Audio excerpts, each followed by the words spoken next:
Morning साथियों, मैं रमेश कुमार संकल्प कंपटीशन क्लासेज के ऑनलाइन चैनल पर आपका स्वागत करता हूं।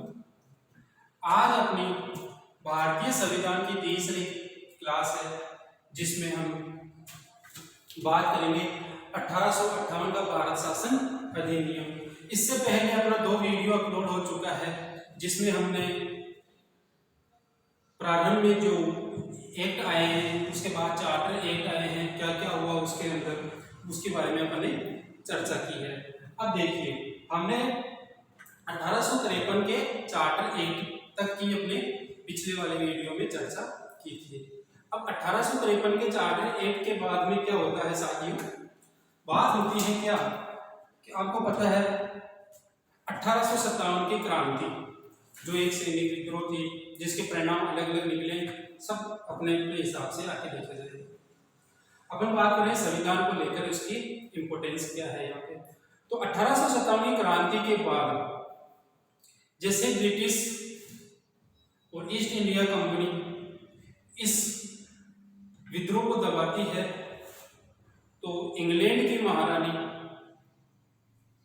और ब्रिटिश संसद ईस्ट इंडिया कंपनी को यहाँ पे समाप्त कर देती है, या एक तरह से अपन ये कह सकते हैं कि ईस्ट इंडिया कंपनी से भारत में शासन करने का भी अधिकार छीन लिया जाता है। क्योंकि 1833 के चार्टर एक्ट में आपने देखा होगा कि भारत में ईस्ट इंडिया कंपनी व्यापार नहीं कर सकती, केवल शासन करेगी, और व्यापार केवल चाय का करेगी, और एक व्यापार होगा वो चीन के साथ होगा, उसके साथ कोई व्यापार नहीं होगा। तो देखिए 1857 क्रांति को, विद्रोह को दबाने के बाद में ईस्ट इंडिया कंपनी को ब्रिटिश संसद और इंग्लैंड की महारानी इसको समाप्त कर देती है।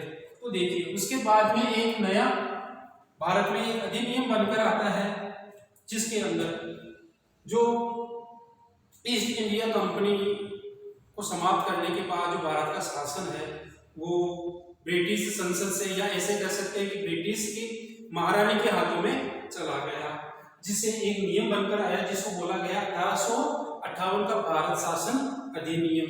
इस अधिनियम में देखो 1857 क्रांति के विद्रोह को दबाने के साथ में कुछ घोषणाएं की गई महारानी के द्वारा कि भारतीयों के जितने भी पुराने अधिकार है, सामाजिक, आर्थिक, धार्मिक, जो भी है पुनः लौटा दिए जाएंगे, तो साथ ही आपको शासन में भी भागीदारी का मौका दिया जाएगा।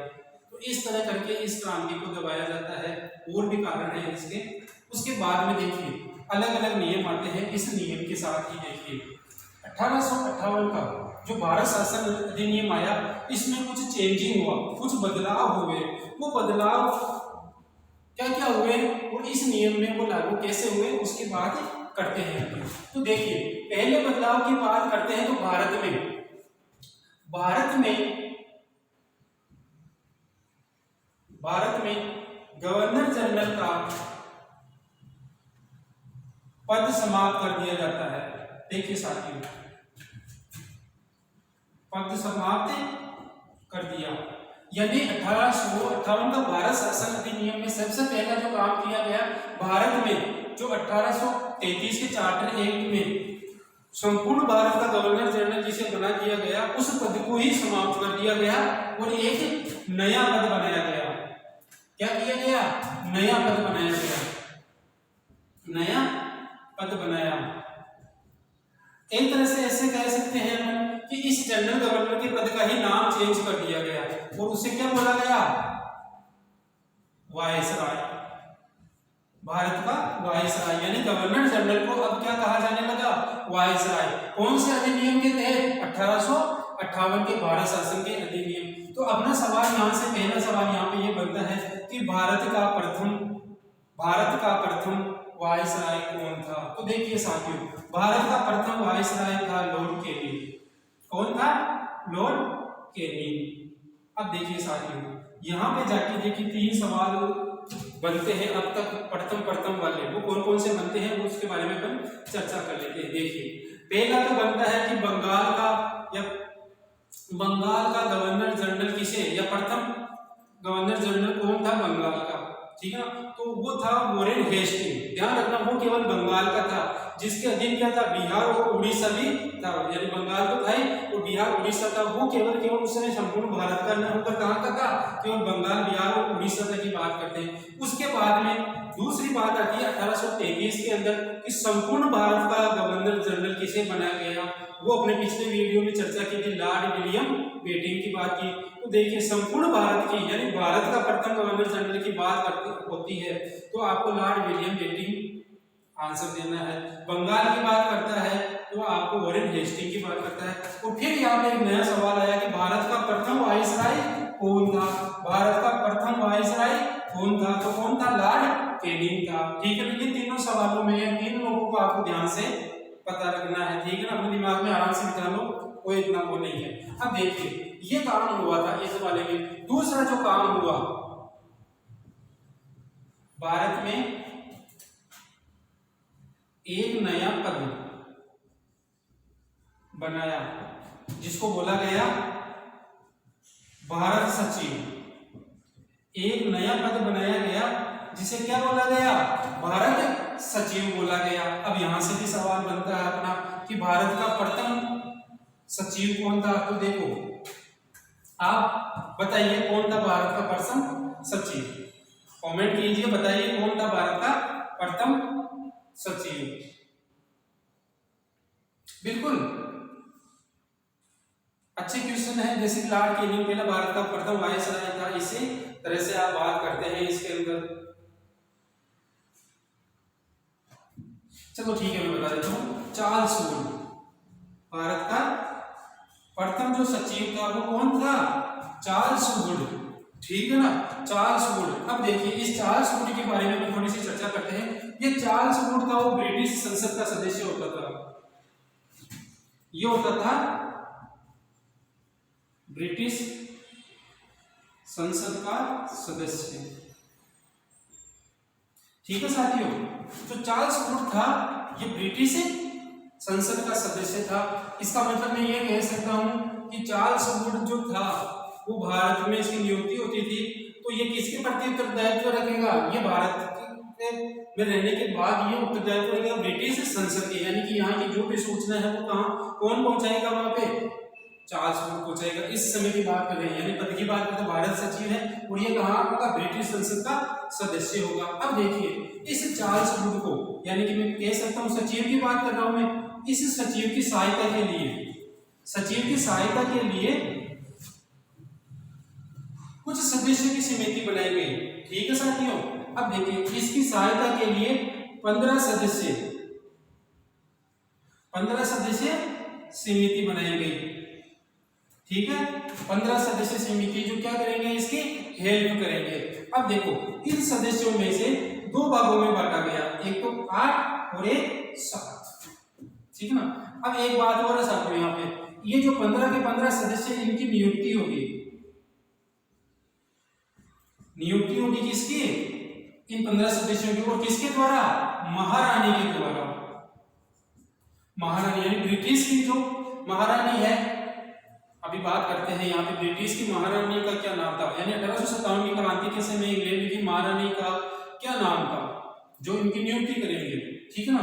तो आप बताइए कमेंट करके, ठीक है। अब देखिए ये 8 जो सदस्य थे वो कभी ना कभी पहले ईस्ट इंडिया कंपनी के साथ क्या कर रहे थे, काम कर रहे थे, यानी ईस्ट इंडिया कंपनी के ये क्या थे, सदस्य थे, ठीक है ना साथियों। ये ईस्ट इंडिया कंपनी के सदस्य थे और ये और थे, यानी कि ईस्ट इंडिया कंपनी के अलावा ये अन्य थे, ठीक है ना, ये अन्य कह सकते हैं इनको। अब देखिए यहाँ पे सवाल ये उठता है कि इन 8 व्यक्तियों को इस समिति में शामिल क्यों किया गया है। देखिए इसलिए किया गया है क्योंकि भारत सचिव भारत में कहां से आ रहा है, ब्रिटिश संसद से आ रहा है और नए लोग अगर 7 लोगों की नए लोगों की नियुक्ति कर रहे हैं तो भारत में ईस्ट इंडिया कंपनी कैसे काम कर रही थी उनको पता तो होना चाहिए ना।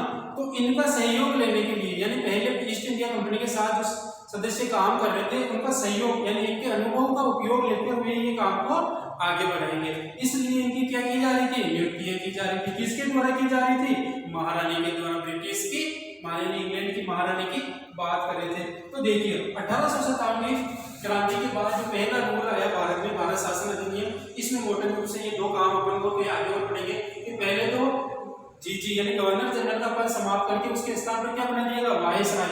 और भारत का प्रथम वायसराय कौन बना, लॉर्ड कैनिंग। उसके बाद में भारत में एक नया पद बनाया गया जिसको बोला गया भारत सचिव। और भारत का प्रथम सचिव कौन था, भारत सचिव चार्ल्स वुड था। ये कहाँ का सदस्य होगा, देखो ये भारत सचिव जो भी बनकर आएगा वो कहाँ का सदस्य होगा, ब्रिटिश संसद का सदस्य होगा। और इस चार्ल्स वुड या भारत सचिव की सहायता के लिए 15 सदस्य समिति की क्या की गई, गठन किया गया, जिसकी नियुक्ति कौन करेगी, इंग्लैंड की महारानी करेगी, जिसमें 8 सदस्य तो होंगे जो कभी ना कभी ईस्ट इंडिया कंपनी के साथ काम कर रहे हैं और 7 अन्य होंगे या न्यू होंगे, ठीक है ना। अब जैसे इनका अनुभव यानी पहले जो भारत में काम कर रहे हैं ईस्ट इंडिया कंपनी के लिए, इनका अनुभव जो एक्सपीरियंस इनके पास था, इनको साथ में लेके भारत में आगे क्या करेंगे, शासन करेंगे या व्यापार ये करेंगे, ठीक है साथियों। तो ये दो रूल इसके साथ आए हैं। फिर आगे बढ़ते हैं, आगे बढ़ने के साथ पहले इनका एक्सपीरियंस हो गया, ये उतार लीजिए।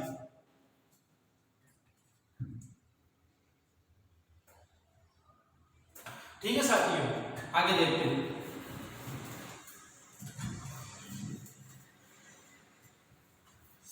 आगे देखिए इसमें होता क्या है, आगे होता है इस अधिनियम के तहत ईस्ट इंडिया कंपनी को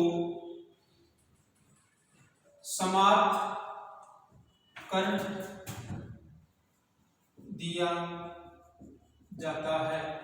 यानी कि भारत में जो ईस्ट इंडिया कंपनी आई थी, ईस्ट इंडिया कंपनी की स्थापना आपको याद ही होगा 31 दिसंबर 1600 को हुई थी। जो इंग्लैंड के व्यापारियों की एक निजी कंपनी थी जो भारत के साथ व्यापार करना चाहते थे, उस समय इंग्लैंड की महारानी एलिजाबेथ प्रथम थी, ठीक है ना, वही वाली बात कर रहे हैं। अब भारत में जाते हैं, अब देखिए यानी 1857 क्रांति के विद्रोह को दबाने के बाद इस अधिनियम के तहत ईस्ट इंडिया कंपनी को क्या कर दिया जाता है, समाप्त कर दिया जाता है। और भारत का जो शासन है किसके हाथ में चला जाता है, भारत का शासन ब्रिटिश संसद के हाथ में चला जाता है।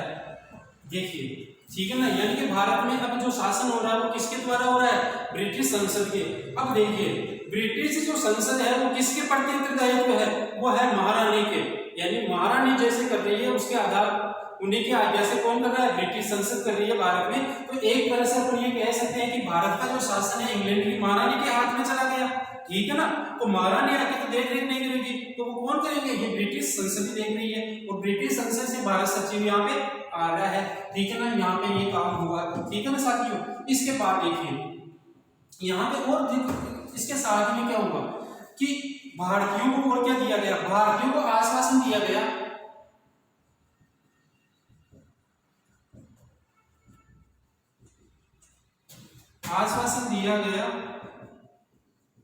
कि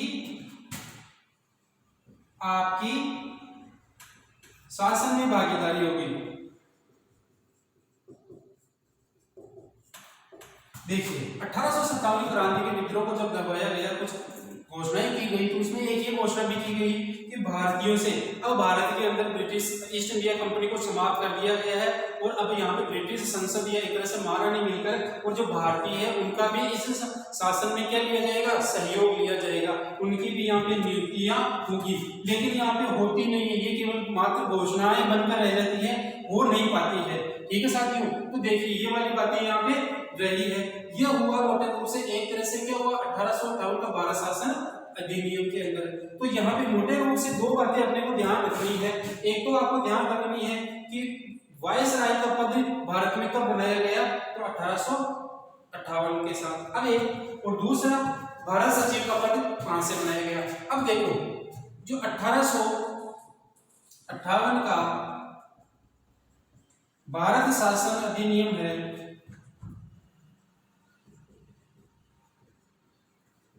वह 1 नवंबर 1858 को लागू हुआ। यानी कि ये लागू कब हुआ, 1 नवंबर 1858 को भारत में ये क्या हुआ, लागू हुआ। ये रहा था इम्पोर्टेंट यहाँ से कि जो आपका जो भारत शासन अधिनियम आया था इसकी चर्चा अपन ने यहाँ पे की।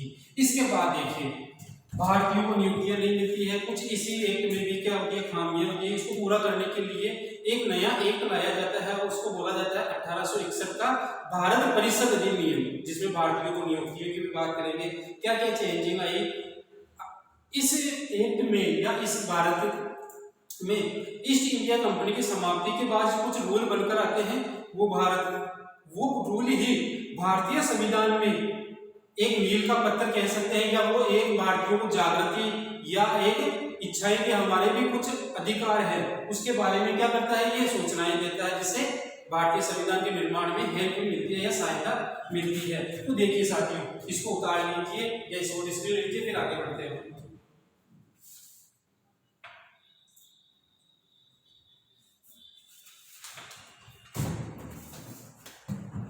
देखिए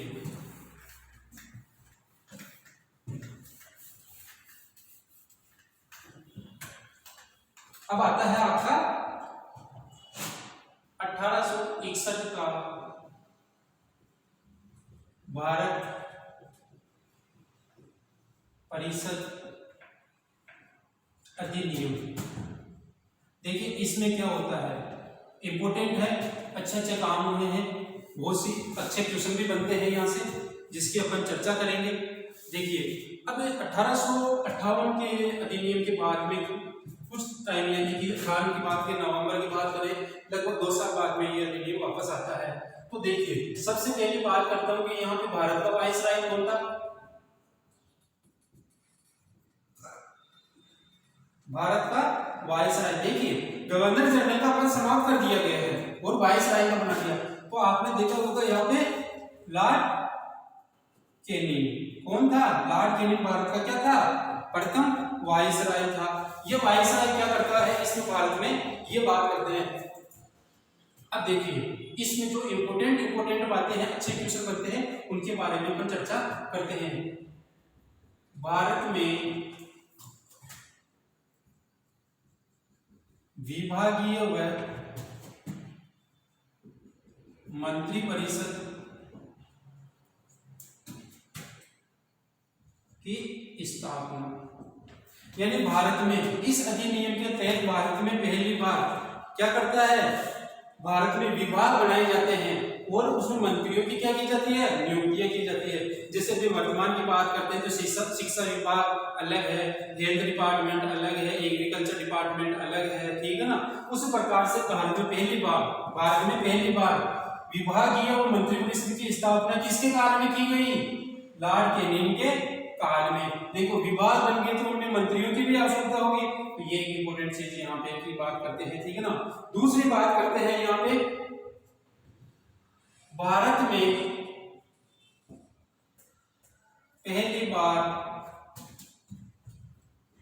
बार बजट पेश किया जाता है। भारत में पहली बार बजट पेश किया जाता है। देखिए कैनिंग की बात में देखो ब्रिटिश संसद का जैसे भारत में शासन स्टार्ट हुआ तो जहां वैसे कानून वहां बने हुए थे या वैसे जैसे वहां पे शासन हो रहा था, वही शासन की झलक अपने कहां पे भारत में देखने को मिलती लगी, ठीक है ना। तो बजट पेश किया गया। अपना सवाल यहाँ पे है साथियों कि भारत में पहली बार बजट पेश करने वाला व्यक्ति कौन था। भारत में पहली बार यानी कि 1857 क्रांति के बाद जब भारत में पहली बार बजट पेश किया गया तो किसने किया, आप कमेंट करके बताइए किसने किया, फिर आगे बढ़ेंगे अपन। हाँ देखिए कौन था, जेम्स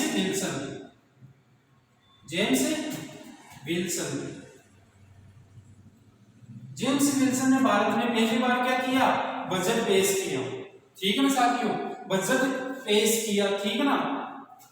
आगे का काम जो इसके अंदर होगा वो हुआ भारत में सैनिक छावनियों को रेल मार्ग से जोड़ने का प्रस्ताव। अब देखिए इस 1861 के भारत परिषद अधिनियम में क्या किया गया कि भारत में जितनी भी सैनिक छावनियां थी उनको रेल मार्ग से जोड़ने का प्रस्ताव रखा गया। अब क्यों रखा गया? आपको पता है कि 2 या 3 साल पहले, इससे 2 या 3 साल पहले 1857 की क्रांति होती है, वो क्या थी? सैनिक विद्रोह था। तो इस ब्रिटिश संसद को या अंग्रेजों को ये लगने लगा है कि इन फ्यूचर यानी भविष्य में अगर ऐसी कोई घटना घटती है तो हमें सैनिकों को एक स्थान से दूसरे स्थान पर जल्दी से पहुंचाने के लिए क्या करना चाहिए? साधन की व्यवस्था करनी चाहिए। तो उन्होंने क्या प्रस्ताव रखा कि एक छावनी को दूसरी छावनी से, सब छावनियों को एक दूसरे से कैसे रेल मार्ग से जोड़ दिया जाए, जिससे सैनिकों को एक स्थान से दूसरे स्थान पर आने जाने में सुविधा हो और कभी भविष्य में ऐसी कुछ विद्रोह हो तो उसको दबाया जा सकता है। ठीक है ना? यहाँ तक की अपन ये बात करते हैं। इसी के साथ देखिए, इस अधिनियम के तहत उच्च न्यायालय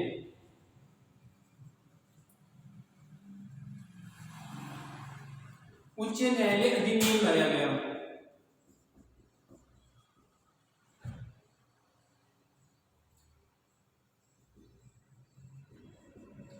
अब ये क्या है? उच्च न्यायालय अधिनियम। देखिए, उच्च हाई कोर्ट की बात कर रहे हैं अपन। अभी वर्तमान की बात देखें तो हर राज्य में किसी 2 राज्य में मिलाकर एक हाई कोर्ट है, वो भी बात की चर्चा है। लेकिन अभी ये जो समझने की चीज है, हर राज्य में एक उच्च न्यायालय होता है जो वहां की न्यायिक व्यवस्था को देखता है। इसी प्रकार इस एक्ट के अंदर 1861 के अधिनियम में क्या किया गया?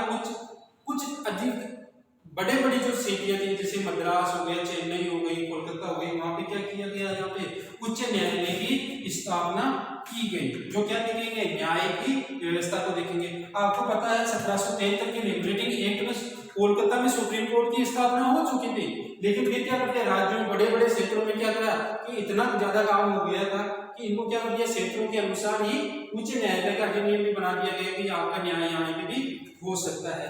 ठीक है ना? इसके बाद देखो और आया गया असैनिक सेवा व्यवस्था। असैनिक सेवा व्यवस्था क्या है? देखिए, ब्रिटिश संसद को यानी कि भारत में अब शासन कर रही है, तो असैनिक जो वे लोग जो सैनिक नहीं है, ठीक है ना, तो उन लोगों को भी क्या करना पड़ा? ब्रिटिश संसद को अपने शासन में उनको भागीदारी यानी उनको नौकरियां देना प्रारंभ कर दिया। रीजन था कि ईस्ट इंडिया कंपनी अब नहीं है, तो उनकी जगह पे कुछ काम करने के लिए व्यक्ति तो चाहिए ना। तो उनके लिए, जैसे कि मान लीजिए जो सैनिक नहीं है, क्लर्क का काम कर रहा है, कुछ और काम कर रहा है, तो व्यक्ति तो चाहिए ना, तो उनको भी व्यवस्था यानी कि उनको भी लगाने की व्यवस्था इस अधिनियम के तहत की गई थी।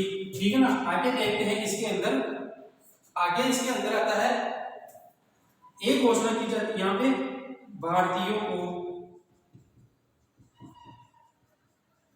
शासन में भागीदारी, शासन में यहाँ पे क्या दी जाती है? भागीदारी दी जाती है। ठीक है ना? यहाँ पे भारतीयों को क्या दी जाती है? शासन में। ठीक है ना? अब देखिए, यानी कि जितने भी सदस्य नियुक्ति होगी उनमें से क्या होंगे? कुछ गैर सरकारी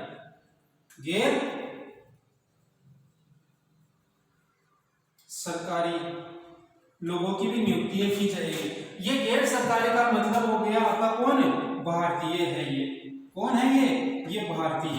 यानी कि इस भारतीयों को शासन में भागीदारी देने का मतलब ये हो गया कि कुछ पोस्टों पे क्या कर दिया गया? गैर सरकारी लोगों को भी नियुक्तियां देना प्रारंभ कर दिया गया। जिस गैर सरकारी का मतलब भारतीय, लेकिन नियुक्तियां तो उनको दे दी गई, ठीक है ना, लेकिन उनसे परामर्श लेना इन्होंने जरूरी नहीं समझा, केवल वो दिखावे के लिए कि हाँ हमने आपको भागीदार बनाया है।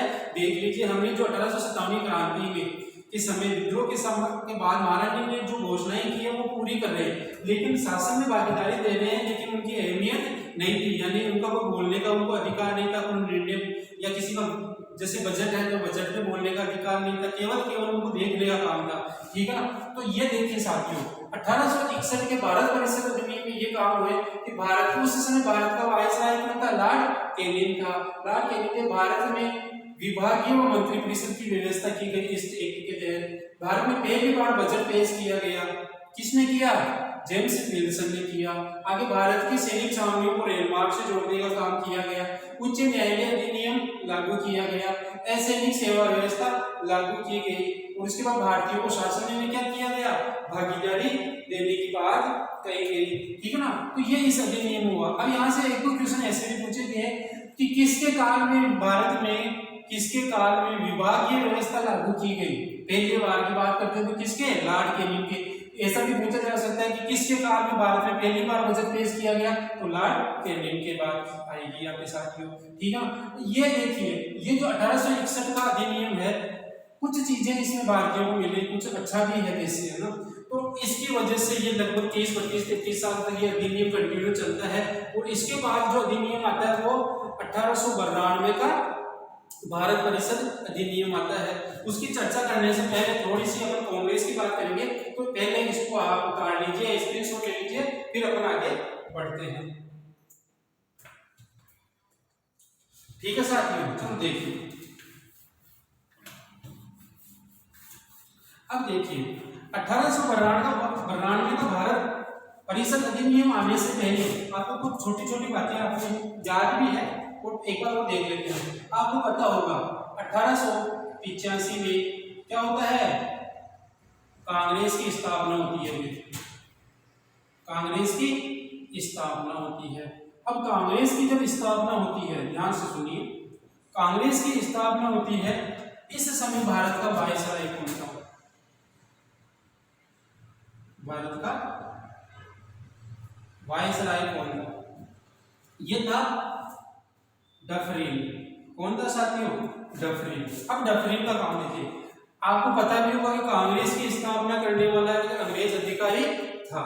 अब डफरिन क्या चाहता था कि जैसे कि भारतीयों के अंदर अगर भारतीय किसी बात के लेकर विद्रोह करते हैं, तो उन्होंने क्या कर दिया, एक संगठन या कांग्रेस की स्थापना कर दी, ताकि आने वाले समय में ऐसी कुछ स्थितियां होती है तो ऐसी कांग्रेस को उनके सामने प्रस्तुत या पेश कर दिया जाए, ताकि कांग्रेस ही उनको रोक ले। लेकिन कांग्रेस की स्थापना के बाद देखिए 1891 तक ये कांग्रेस से अधिक लोग जुड़ने स्टार्ट हो गए, अधिक से अधिक जुड़ गए, क्यों मान के चलिए। और उनमें भारतीयों में क्या हो गई, आजादी की भावना जागृत हो गई। दूसरा, भारतीय संविधान के निर्माण की बात होंगी, अपने अधिकारों की मांग करने लगे, आजादी की मांग करने लगे। तो इस प्रकार डफरिन ने जो अपनी सुरक्षा कवच बनाया था, वही इसके लिए क्या हो गया, उल्टा पड़ गया, उल्टा पड़ गया। तो ठीक है ना, तो कांग्रेस की स्थापना ये है। तो यहाँ पे एक बार एक सवाल आया हुआ दोस्तों एग्जाम में कि कांग्रेस किसके दिमाग की उपज है, कांग्रेस किसके दिमाग की उपज है, तो आपका आंसर होगा डफरिन। किसके दिमाग की उपज है, डफरिन के दिमाग की उपज है ये कांग्रेस। और बाकी तो आप हिस्ट्री में पढ़ लोगे कि कांग्रेस ये सारी चीजें जब आधुनिक भारत को जब पढ़ोगे तब इसमें आप पढ़ लोगे। लेकिन थोड़ा सा बात यहाँ पे आया हुआ, सवाल आया हुआ था, तो अपन यहाँ पे चर्चा कर लेते हैं। अब देखिए यहाँ पे बात करते हैं अपन 1892 का भारत परिषद अधिनियम। अब इस भारत परिषद अधिनियम से पहले की कुछ चर्चा करते हैं कि भारतीयों में जैसे कांग्रेस की स्थापना हो गई, तो उन्होंने आजादी के लिए अपने अधिकारों की मांग करना स्टार्ट कर दिया। तो यहाँ पे विद्रोह यह होने लग गया कि अगर भारतीयों को शासन में भागीदारी नहीं दी जाती है तो हम कर देना बंद कर देंगे, शासन में भागीदारी नहीं तो कर नहीं, ठीक है ना। तो इस प्रकार से क्या करना पड़ा कि ब्रिटिश संसद को भारतीयों को भी यहाँ पे भी क्या करना पड़ा, जो नियुक्तियां हो रही थी उनको बढ़ाना पड़ा, ठीक है ना।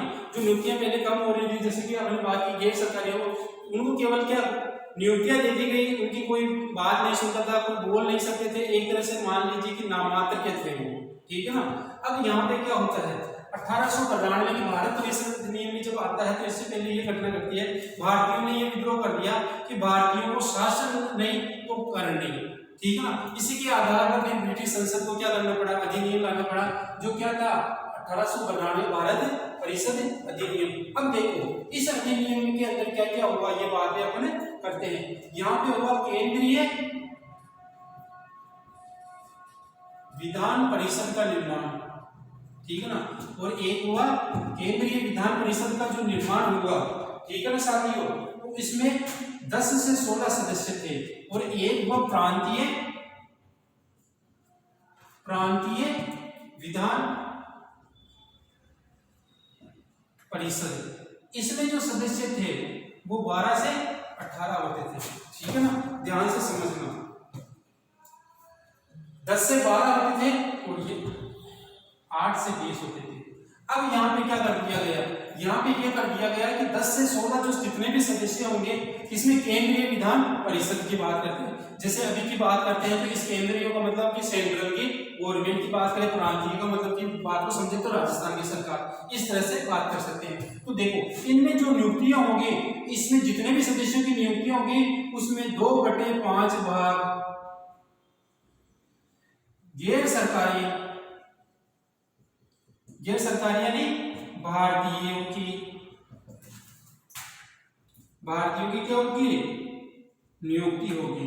ठीक है ना, यहाँ पे ये काम किया गया कहेगा। अब देखिए इसी के लिए तो विद्रोह हुआ कि शासन में भागीदारी नहीं तो कर नहीं। ठीक है ना, तो इन्होंने क्या कर दिया, केंद्रीय विधान परिषद में और प्रांतीय विधान परिषद में दोनों में क्या कर दिए गए, इनकी नियुक्तियां देना प्रारंभ कर दिया गया। लेकिन अभी भी इनको नियुक्तियां ही दे रहे हैं, बल्कि इनको कुछ इंपोर्टेंस नहीं दे रहे हैं यहाँ पे। ठीक है, दूसरा बजट पर बहस करने का अधिकार दिया। लेकिन देखिए कैसे, अगर आपको बजट में कुछ बहस करनी है, ध्यान से सुनना, यहाँ पे क्या दिया गया कि भारतीयों को अगर जो बजट पेश हो रहा है 1861 के अंदर जब बजट पेश किया गया तो वो हर साल हो रहा था, तो उस बजट पर अगर भारतीयों को बोलना है, बहस करनी है, तो पहले आप क्या करोगे, जो क्वेश्चन आपको पूछने हैं, जो आपको पूछना है वो पहले हमें लिख के दो, वही पूछना है, उसके अलावा आप कुछ पूछ नहीं सकते हो। यहाँ पे ये एक बात की गई। इसके बाद में यहाँ पे क्या किया गया, अप्रत्यक्ष निर्वाचन मंडल की स्थापना की गई, यह व्यवस्था कह सकते हैं।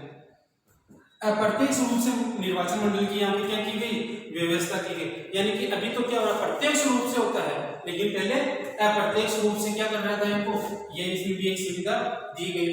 दूसरा यहाँ पे एक काम हुआ, आईसीएस की परीक्षा अब भारत में भी होगी। क्या होगी, भारत में भी होगी। ये यहाँ पे क्या हुआ भाई, 1895 का भारत परिषद अधिनियम की चर्चा करते हैं, तो ये छोटी छोटी बातें हुई। तो आपको इम्पोर्टेंट जो बात आपको याद रखनी है, एग्जाम में जो आने वाली बात है वो इम्पोर्टेंट बात है आपकी, कौन सी, ये वाली अप्रत्यक्ष निर्वाचन मंडल की व्यवस्था कौन से अधिनियम में पारित की गई है, कौन सा, ये वाली। दूसरा केंद्रीय विधान परिषद और प्रांतीय विधान परिषद की व्यवस्था कौन से अधिनियम की बात है, तो ये आपको चर्चा करनी है। ठीक है ना, ये आप स्क्रीनशॉट ले लीजिए, फिर अपन आगे बढ़ते हैं। देखिए साथियों, अब देखिए, अब यहां से आने के बाद जैसे जैसे भारत आगे टाइम बढ़ता जा रहा है, तो भारतीयों को इतने नियम आ गए कि भारतीयों को समझ में आ गया कि ये कानून हमारे लिए भी होना चाहिए, हमें भी अधिकार मिलने चाहिए, यानी हमारे भी व्यवस्था, कानूनी व्यवस्था होनी चाहिए। तो उन्होंने क्या कर दिया, भारत में संविधान की मांग कर ली कि हमारे लिए संविधान होना चाहिए। तो बात आती है यहाँ पे कि सबसे पहले भारतीय संविधान की मांग किसने की, तो देखो 1895 में सबसे पहले 1895 में सबसे पहले बाल गंगाधर तिलक ने संविधान की मांग की, संविधान की मांग की। अब मैं यहां से आपको कहने का मतलब यह है कि भारतीय संविधान की मांग करने वाला प्रथम व्यक्ति कौन था, तो कौन था, बाल गंगाधर तिलक था भाई। कौन था, बाल गंगाधर तिलक। और कब की, 1895 के अंदर। किसने, बाल गंगाधर तिलक ने। साथ में ही मैं बात करता हूं, सबसे पहले संविधान की मांग करने वाली पार्टी की बात कर रहा हूं, तो ये थी स्वराज पार्टी। कौन सी थी, स्वराज पार्टी। इस स्वराज पार्टी के सदस्य कौन थे, बाल गंगाधर तिलक। तो इन दो लाइनों से अपने ये समझ में आ रहा है कि भारत में पहली बार भारतीय संविधान की जो मांग की व्यक्ति की बात करते हैं तो बाल गंगाधर तिलक, और किसी पार्टी की बात करते हैं तो वो स्वराज पार्टी की बात करते हैं। और कब की थी बाल गंगाधर तिलक ने भारतीय संविधान की मांग? 1895 की बात कर रहे हैं, ठीक है ना। इसके बाद की बात करते हैं, देखो तो 1905 में दादा भाई नौरोजी ने संविधान की मांग की। 1905 में दादा भाई नौरोजी ने क्या की? संविधान की मांग की। इसके बाद में देखिए 1905 में, ध्यान से समझना, बंगाल विभाजन होता है। बंगाल विभाजन होता है, आराम से विभाजन होता है। इस समय भारत का वायसराय कौन था? कौन था? Lord Curzon. Lord Curzon. यह सवाल ऐसे कह सकते हैं कि बंगाल का विभाजन किसके द्वारा किया गया? लॉर्ड कर्जन के द्वारा किया गया। अब इस बंगाल विभाजन को बंग भंग के नाम से भी जाना जाता है। बंग भंग के नाम से भी जाना जाता है। तो देखिए भारत में पहली बार, देखिए भारत में जब इंग्लैंड ईस्ट इंडिया कंपनी आई थी, धन कमा रही थी, सारी चीजें, और भारत में अंग्रेजों तक इतने समय तक राज करने का मतलब क्या था? उनका मूल कूट डालो राज करो। ये नीति धीरे धीरे जब कमजोर पड़ने लगी तो भारत में पहली बार लॉर्ड कर्जन ने किसके आधार पर? धर्म के आधार पर भारत को बांटने का प्रयास किया। तो सवाल यहाँ से ये बनता है कि भारत को धर्म के आधार पर बांटने का प्रयास सबसे पहले किसने किया? लॉर्ड कर्जन ने। कैसे किया ये देखिए। बंगाल विभाजन का मतलब क्या हो गया कि जो पश्चिमी बंगाल अपना है, अब जो भारत के अंदर पश्चिमी बंगाल है वो, और अभी जो बांग्लादेश है वो पूर्वी बंगाल था, इनको दो टुकड़ों में बांट दिया। पूर्वी बंगाल की बात करते तो बांग्लादेश को तो ये इन्होंने ये बोल दिया कि ये किसके लिए है? ये मुसलमानों के लिए है। और पश्चिमी बंगाल जो है उनको बोल दिया कि ये भारतीयों के लिए, मुसलमानों को नहीं, और यहाँ पे ये हिंदुओं के लिए है। तो इस प्रकार से हम कह सकते हैं कि लॉर्ड कर्जन ने भारत में पहली बार धर्म के आधार पर बांटने का काम किया। इसकी वजह से इसका विरोध भी हुआ, बहुत विरोध हुआ, और इसके साथ ही लॉर्ड कर्जन को भारत से वापस बुला लिया जाता है, ठीक है ना। आगे जाके बंगाल विभाजन को भी रद्द कर दिया जाता है, वो आगे आएगा जब अपन चर्चा करेंगे। अब उसके बाद 1906 में क्या होता है? 1906 में ऐसा होता है कि जैसे वायसराय क्या कहता है ब्रिटिश कि हिंदुओं की रक्षा करने के लिए या अपनी बात रखने के लिए उनके पास तो कांग्रेस है, लेकिन आप मुसलमानों की बात रखने के लिए कुछ नहीं है। तो इस समय क्या होती है? एक पार्टी की स्थापना होती है, वो है मुस्लिम लीग की स्थापना होती है। मुस्लिम लीग की स्थापना कब होती है? मुस्लिम लीग की स्थापना होती है 1906 में। और कहाँ पे होती है? ये होती है ढाका में। ढाका कहाँ है? अभी बांग्लादेश में, यानी पूर्व, अभी पश्चिमी बंगाल अपने भारत में, तो पूर्व बंगाल कहाँ था? जो अभी वर्तमान में क्या है? बांग्लादेश। उसकी राजधानी है तो ढाका में हुई। और किसके नेतृत्व में? नेतृत्व में इसके में सर आगा खान। सर आगा खान। तो देखिए अपने थोड़ी सी बात यहाँ पे कर लेते हैं कि मुस्लिम लीग की स्थापना किसके नेतृत्व में या किसने की? सर आगा खान ने। कहाँ पे की? ढाका में। कब की? 1906 के अंदर, ठीक है साथियों। यह आपका देखिए भारतीय संविधान के अंदर 1892 की भारत शासन अधिनियम परिषद के बाद 1895 में भारत में पहली बार तो भारतीय संविधान की मांग करता है, वो कौन है? बाल गंगाधर तिलक है। और जो पहली बार मांग करने वाली पार्टी की बात करते हैं, जो वो स्वराज पार्टी है। और दूसरी बार भारतीय संविधान की मांग करने वाले व्यक्ति की बात करें अपन, तो वह है वो दादा भाई नौरोजी। कब की? 1905 में। 1905 में लॉर्ड कर्जन के द्वारा बंगाल विभाजन कर दिया जाता है, जिसको बंग भंग के नाम से भी जाना जाता है। और 1906 में मुस्लिम लीग की स्थापना सर आगा खान के नेतृत्व में कहाँ पे होती है? ढाका में होती है। इसके बाद में देखिए अपना एक अधिनियम आता है, और वो आता है 1909 का मार्ले मिंटो सुधार अधिनियम। मार्ले मिंटो सुधार अधिनियम। अब ये वाली क्लास अपन मार्ले मिंटो सुधार अधिनियम अगली वाली क्लास क्लास में अपन चर्चा करेंगे। यहाँ तक साथियों देखिए, दोबारा पढ़िए, अपने साथियों से शेयर कीजिए, साथियों को इस चैनल से जोड़िए, अधिक से अधिक जोड़ोगे आप। और भी क्लासें धीरे धीरे लॉकडाउन खत्म होने के बाद और भी क्लासें स्टार्ट हो रही है।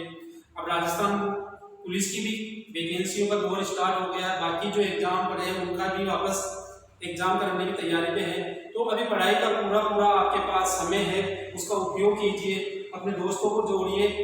जय हिंद।